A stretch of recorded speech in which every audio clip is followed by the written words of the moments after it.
আসসালামু আলাইকুম নমস্কাৰ বন্ধুসকল ৰাতিপুৱা পুৱা আমাৰ ঘৰৰ গৃহিণীহঁতে আমাৰ ঘৰৰ গৃহিণী দুজনীয়ে এইয়া কি কৰি আছে জানে না গম পাইছে না কি এইবিলাক বন্ধুসকল গম পাইছে না আপোনালোকে হা বেল বেল বেলচা তাৰমানে আমাৰ মাদাৰ গছ একজোপা আছিল ঘৰৰ ওপৰতে হয়তো থাকলি সেই মাদাৰ গছজোপা মানে ভৱিষ্যতে বতাহ চতাহ আহিলে ডাল ছালৰ ওপৰত পৰিব পাৰে সেইকাৰণে মাদাৰ গছজোপা কাটি দিছোঁ কাটি দিয়াতে বেলগছৰ ওপৰত যায় ঠানি এটা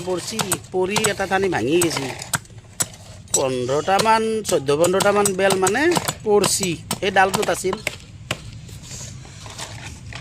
মই ভাবা নাছিলোঁ চাহপাত বনাব বুলি বেলচা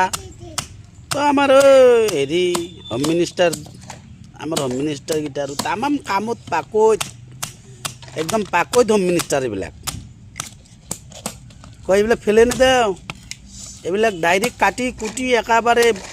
ভুচি পৰি পেলাম কি কৰা হ'ব বোলে চাহ খাম এইবিলাকে দি চাহপাত বেলচা মই বোলো দে লক্ষীহঁত তোমালোকৰ যি ভাল লাগে তাকে কৰা এইয়া কৰি আছে এতিয়া চাওক বেলচা প্ৰস্তুত চলি আছে আমাৰ বেলচাৰ প্ৰস্তুতি সুখাৰ পিছত যদি বন্ধুসকল আপোনালোকৰ কাৰোবাৰ লাগে আপোনালোকৰ লাগলি ক'ব আমি বিবেচনা কৰি যাম দিম বুলি ক'ব নোৱাৰোঁ ভাই কিয় নোৱাৰোঁ জানে না গৃহলক্ষ্মী এই সিহঁতে বনাইছোঁ কষ্ট কৰি পাৰ্মিশ্যনটো তাৰ পৰা ল'ব লাগিব মুঠতে আপোনালোকে ক'ব